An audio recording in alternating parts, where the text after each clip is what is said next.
ఓం సాయిరామ్. ఆ సాయినాథుని ఆశీర్వాదంతో ప్రతి ఒక్కరూ కూడా ఆనందంగా, ఆరోగ్యంగా, అష్టైశ్వర్యాలతో ఉండాలని మనస్ఫూర్తిగా కోరుకుంటున్నానండి.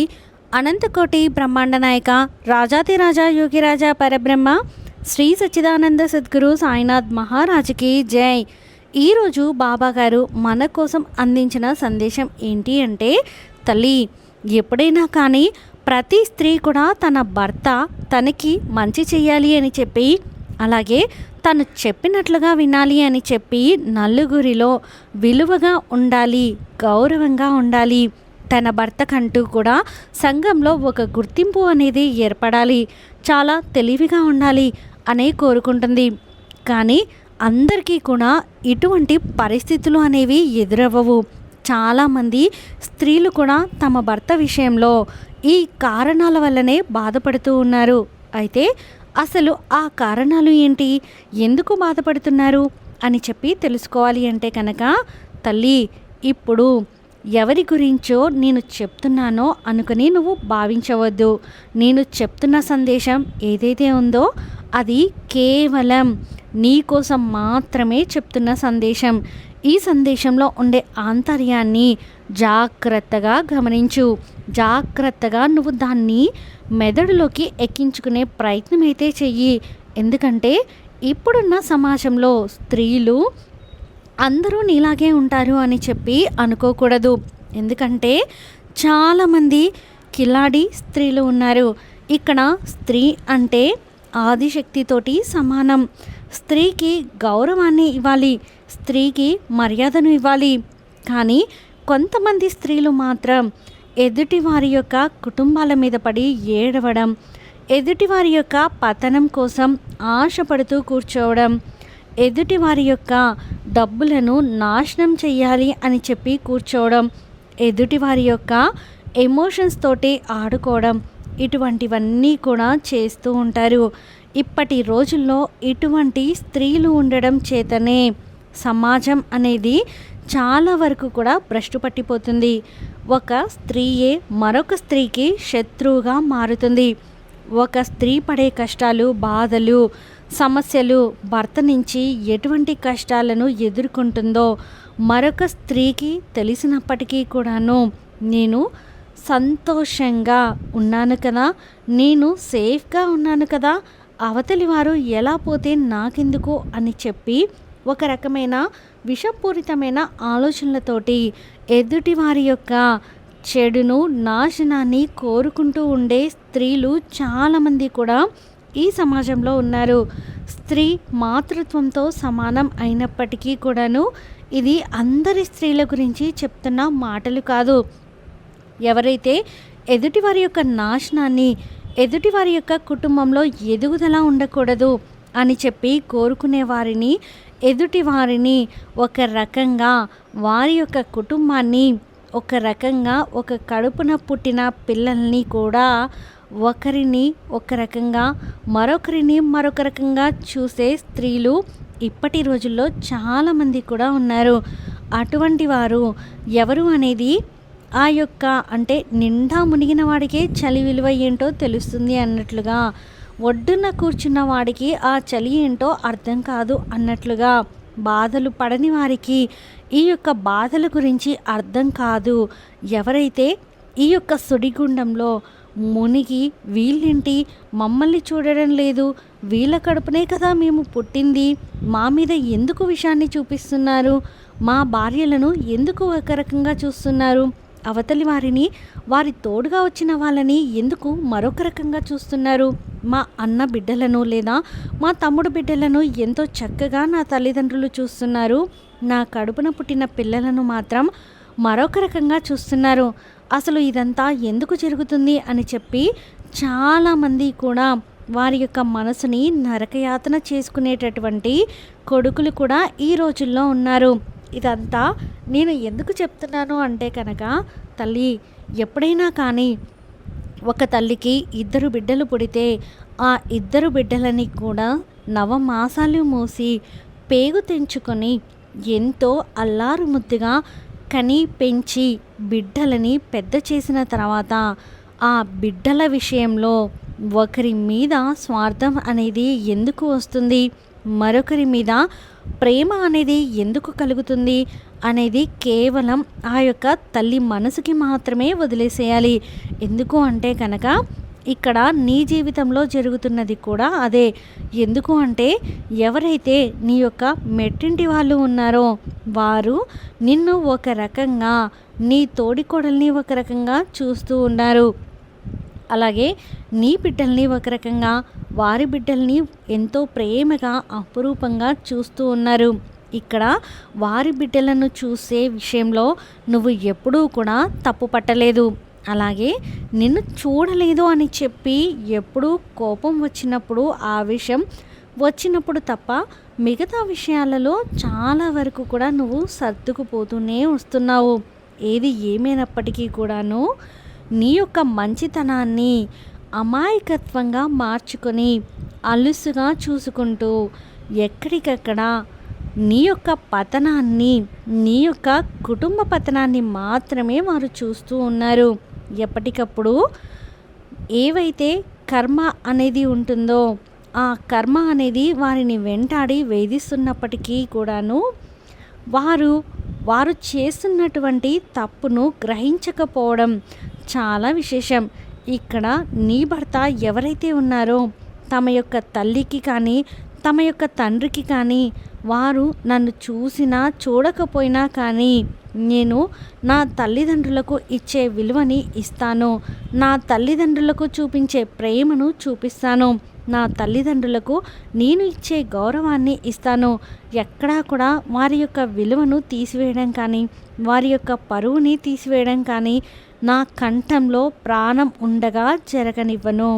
అలాగే నా తోబుట్టువులు నాకు అన్యాయం చేసినా, నేను ఆపదలో ఉన్నప్పుడు నన్ను ఆదుకోకపోయినా, నాకు కష్టం వచ్చినప్పుడు ₹1 అనేది వారు సహాయం చేయకపోయినా కానీ నేను మాత్రం వారి యొక్క ప్రేమను, అలాగే వారితో నాకున్నటువంటి రక్త సంబంధాన్ని మాత్రం కళ్ళలో కూడా దూరం చేసుకోను.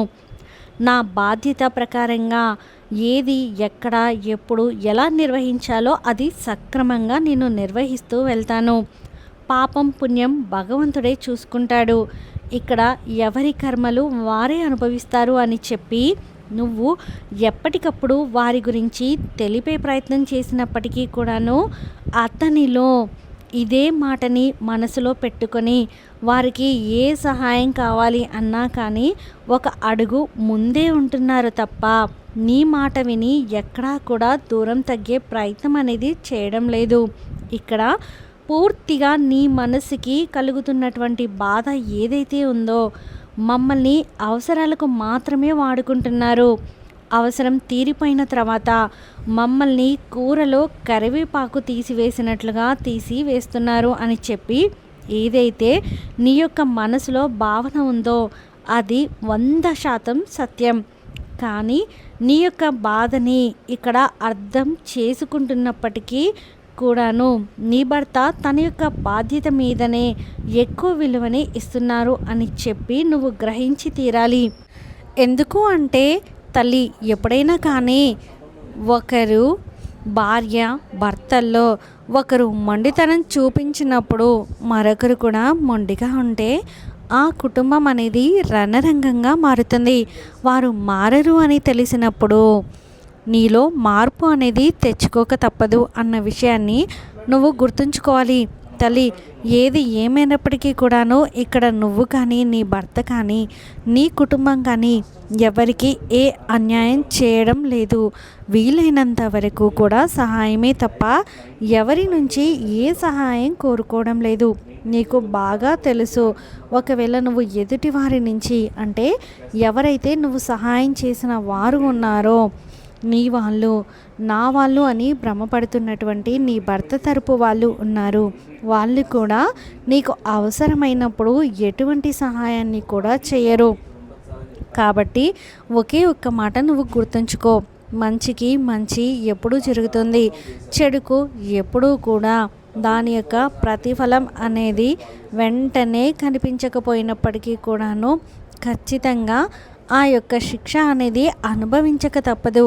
కానీ ఇక్కడ వారి యొక్క తెలివితేటలతోటి, అంటే నీ యొక్క అత్త కానీ నీ యొక్క తోడికోడలు కానీ ఆ యొక్క స్త్రీలు అనే ఇద్దరు కూడా వీరు వారి యొక్క స్వార్థం కోసం నీ యొక్క భర్తను ఉచ్చులో వేసుకునే ప్రయత్నం చేస్తున్నారు. అంటే వారి యొక్క అవసరాలను తీర్చుకోవడం కోసం, అలాగే వారికి గౌరవ మర్యాదలు పెంచుకోవడం కోసం, అలాగే వారు ఏదైతే చెయ్యాలి అనుకుంటున్నారో ఆ పనులన్నిటినీ కూడా జరిపించుకోవడం కోసం అయ్యా అమ్మ అని చెప్పి అనుకుంటూ లేనిపోని ప్రేమలు ఒలకపోస్తూ నువ్వే దిక్కు, నువ్వే అండ, నువ్వు లేకుండా ఏది చేయము, నువ్వు ఉంటేనే ఏదైనా జరుగుతుంది అని చెప్పి విలువ అనేది మనసులో ఏముందిలే అనుకుంటూ పైకి పెదవుల మీద మాత్రం విలువను చూపిస్తూ వారి యొక్క పనులు చాలా తెలివిగా జరుపుకునే ప్రయత్నం చేస్తున్నారు. కానీ నీ యొక్క భర్త మాత్రం అవన్నీ నిజాలు అని చెప్పి నమ్మి, అలాగే నా వాళ్లకు నా మీద ప్రేమ ఉంది అని చెప్పి భ్రమపడి, అలాగే వారికి నేను కదా ఉంది, నన్ను నా మనిషి అనుకోబట్టి కదా నన్ను అడుగుతుంది, నేను కాకపోతే ఇంకా ఎవరు వారికి సహాయం చేస్తారు అనే ఒక భ్రమలో ఉండి, వారు అంటే నీ భర్త ఎవరైతే ఉన్నారో కనీసం నీ మాటలు కూడా పట్టించుకోకుండా అవతలి వారికి సహాయం చేయడానికి ముందున్నారు. కానీ నీకు మాత్రం ఇది నచ్చడం లేదు. తల్లి, ఒక్క విషయం గుర్తుంచుకో, ఈ యొక్క చిన్న జీవితంలో ఎవరి మనసుని కూడా ఎదుటివారి యొక్క మాటలతోటి మార్చలేరు. అది ఒక్క నీ భర్త విషయంలో అని మాత్రమే కాదు, వేరే వారి విషయంలో కూడా ఇది వర్తిస్తుంది. వారి అంతటికీ వారి మారాలి అనుకుంటే తప్ప, లేదా ఏదో ఒక దెబ్బ తగిలి దానికి కారణం వీళ్ళే అని చెప్పి తెలుసుకుంటే తప్ప వారిలో నిజమైన మార్పు అనేది రాదు. ఇప్పుడు ఏదైతే నువ్వు చెప్తున్నావో అది ప్రస్తుతానికి విన్నట్లుగా నటించినా చేసేవి మాత్రం చేస్తూనే ఉంటారు అని నువ్వు బాధపడుతున్నావు. ఇక్కడ నువ్వు బాధపడినా, దిగులు పడినా, పోరాడినా, వద్దు అని చెప్పి ప్రయత్నించినా, దెప్పి పొడుపు మాటలు అనినా ఇక్కడ నువ్వు సాధించేది ఏదీ లేదు అన్న విషయాన్ని గుర్తుంచుకోవాలి. కాబట్టి నువ్వు నీ సంతోషాన్ని ఎదుటివారి కోసం ఎందుకు దూరం చేసుకోవాలి? నీ యొక్క సంతోషంగా జీవించే ఈ యొక్క జీవనశైలిని ఎదుటివారి కోసం విషపూరితంగా ఎందుకు మార్చుకోవాలి? అందరూ ఆనందంగా ఉన్న క్షణాలను నువ్వు మాత్రం బాధతో ఎందుకు అనుభవించాలి? కాబట్టి ఒక్కటే మాట చెప్తాను, జాగ్రత్తగా విను. ఇక్కడ ఈ భూమి మీద ఏది కూడా శాశ్వతం కాదు.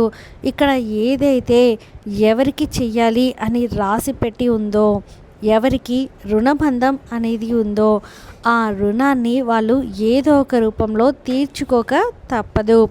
ఒకవేళ నీ భర్త చేస్తున్నాడు అని నువ్వు అనుకున్నప్పటికీ కూడాను అది కూడా ఒక రుణబంధం అయి ఉండవచ్చు. ఆ రుణబంధం తీర్చుకోవడం కోసం మాత్రమే అక్కడ ఆ పనులన్నీ కూడా జరుగుతున్నాయే తప్ప ఇక్కడ కర్మ అనేది లేకుండా ఏది కూడా జరగదు అనే విషయాన్ని నువ్వు గమనించుకోవాలి. ఇక్కడ అవతలి వ్యక్తులు ఎంత కిలాడీలు అయినప్పటికీ కూడాను ఇక్కడ భగవంతుడు అనే ఒక వ్యక్తి ఉన్నారు. మంచికి చెడుకు తేడా ఏంటో ఆయనకు బాగా తెలుసు. ఎవరికి మంచి చేయాలో, చెడు చేసే వాళ్ళకు ఏది చేయాలో కూడా ఆయనకు బాగా తెలుసు. అలాగే నీ యొక్క మంచితనం ఏదైతే ఉందో అది ఎప్పటికీ కూడా నీ నుంచి దూరం అవ్వదు. ఏదో ఒక విషయంలో, ఏదో ఒక క్షణంలో అది నిన్ను ఖచ్చితంగా కాపాడి తీరుతుంది అనే విషయాన్ని కూడా తప్పకుండా నువ్వు గుర్తించుకొని తీరాలి. ఇక్కడ ఈ విషయాలన్నీ కూడా గమనించుకున్నప్పుడు నీ మనసులో బరువు అనేది చాలా వరకు కూడా దూరమైపోతుంది. ఎందుకంటే ఇవే వాస్తవాలు. కాబట్టి ఇప్పుడున్న ఈ యొక్క స్త్రీలు ఎవరైతే ఉన్నారో వీరు ఏదైతే జరగదు అని రాసిపెట్టి ఉంటుందో, ఎవరినైతే మార్చలేము అని తెలిసి ఉంటుందో ఈ విషయాల గురించి ఎక్కువగా పోరాడి చెప్పి అలసిపోయి వారి యొక్క జీవనశైలిలో లేనిపోని కష్టాలను, బాధలను తెచ్చుకుంటున్నారు. అలాగే వారికి మనశ్శాంతిని దూరం చేసుకుంటున్నారు. లేనిపోని టెన్షన్లు, దిగుళ్ళు తెచ్చుకొని అనవసరంగా సంతోషకరంగా గడపవలసిన వారి రోజులను వారు అనవసరంగా బాధాకరంగా మార్చుకుంటున్నారు. ఎవరైతే నిజమైన తెలివైన స్త్రీ ఉంటారో ఆ స్త్రీ అనుకునే ఒకే ఒక్క మాట ఏంటి అంటే కనుక, ఏదైనా కానీ మనకి రాసి పెట్టిందే మనకు జరుగుతుంది, మంచికి మంచే జరుగుతుంది, చెడుకు ఖచ్చితంగా శిక్ష అనేది పడుతుంది. ఇక్కడ మన మాటలతోటి ఎవరిని కూడా మార్చలేము. మన యుద్ధాలతోటి, మన పోరాటాలతోటి ఎవ్వరిలో కూడా మార్పు తేలేము. ఒకరిని సంతోషపెట్టాలి అని చెప్పే ప్రయత్నంలో ఎవరైతే ఉంటున్నారో వారి యొక్క స్వార్థం కోసం ఆ పని చేస్తున్నారే తప్ప నిజంగా వారి మనసులో ప్రేమ ఉండదు అనేది గుర్తుంచుకోవాలి. కాబట్టి ఎవరైనా సరే ముందుగా నువ్వు ఈ విషయాన్ని గుర్తుంచుకో. నువ్వు సంతోషంగా ఉండు. నీ చుట్టూ ఉన్న వారిని సంతోషంగా ఉంచడానికి నువ్వు అర్థం చేసుకొని అలా ముందడుగు వేస్తూ ఉండాలి. ఈ మాటలన్నీ నువ్వు అనుభవిస్తూ ఆచరించేటప్పుడు ఎదుటి వ్యక్తి యొక్క మైండ్ సెట్, ఎదుటి వ్యక్తి అసలు గతంలో నీ పట్ల ఏ విధంగా ఉన్నారు, ఎదుటి వ్యక్తి గతంలో నీకు ఏ అవసరాలకు ఉపయోగపడ్డారు, నీ సంతోషాన్ని ఎంతవరకు చూడగలిగారు, నీ బాధను ఎంతవరకు పంచుకోగలిగారు, నీకు అవసరమైనప్పుడు ఎంతవరకు తోడుగా నిలబడగలిగారు, నీకు ఎప్పుడు అండగా ఉండగలిగారు, నీకు ఎప్పుడు తోడుగా నిలబడగలిగారు, ఇవన్నీ కూడా అంచనా వేసుకొని ఎదుటివారు నీతో ఏ విధంగా ప్రవర్తిస్తే నువ్వు కూడా వారితో అదే విధంగా ప్రవర్తించు. నీ భర్త వారితో ఎలా ఉన్నా, ఏం చేసినా, ఏం మాట్లాడినా కూడా అది పూర్తిగా నువ్వు నీ మనసులో నుండి దూరంగా నెట్టివేసే. నీ ఫోనులో అవసరం లేని ఫోటోలను ఎలా డిలీట్ చేస్తావో నీ మనసులో కూడా అవసరం లేని ఆలోచనలను, సూచనలను అలాగే డిలీట్ చేసే. ఒక తెల్లటి కాగితాన్ని తీసుకుని ఆ తెల్లటి కాగితం మీద నిన్ను ఇబ్బంది పెడుతున్న సమస్యలు ఏంటి అని చెప్పి రాసుకొని ఇకపై ఆ సమస్యల గురించి ఆలోచించడం మానేయాలి. అప్పుడే నువ్వు నిజంగా నీలా సంతోషంగా ఉండగలుగుతావు, ప్రశాంతంగా ఉంటావు అని బాబాగారైతే మనతో చెప్తున్నారండి. ఈ వీడియో మీకు నచ్చితే ప్లీజ్ లైక్ చేయండి. మరికొంతమంది సాయి భక్తులకు వీడియోని షేర్ చేయండి. ఫస్ట్ టైం మన ఛానల్ని చూసిన వారు సబ్స్క్రైబ్ చేసుకుని పక్కనే ఉన్న బెల్ ఐకాన్ని క్లిక్ చేయడం అస్సలు మర్చిపోవద్దండి. ఆ సాయినాథుని ఆశీర్వాదంతో ప్రతి ఒక్కరూ కూడా ఆనందంగా, ఆరోగ్యంగా, అష్టైశ్వర్యాలతో ఉండాలని మరొక్కసారి మనస్ఫూర్తిగా కోరుకుంటున్నానండి. సర్వే జనా సుఖినో భవంతు. ఓం సాయిరామ్.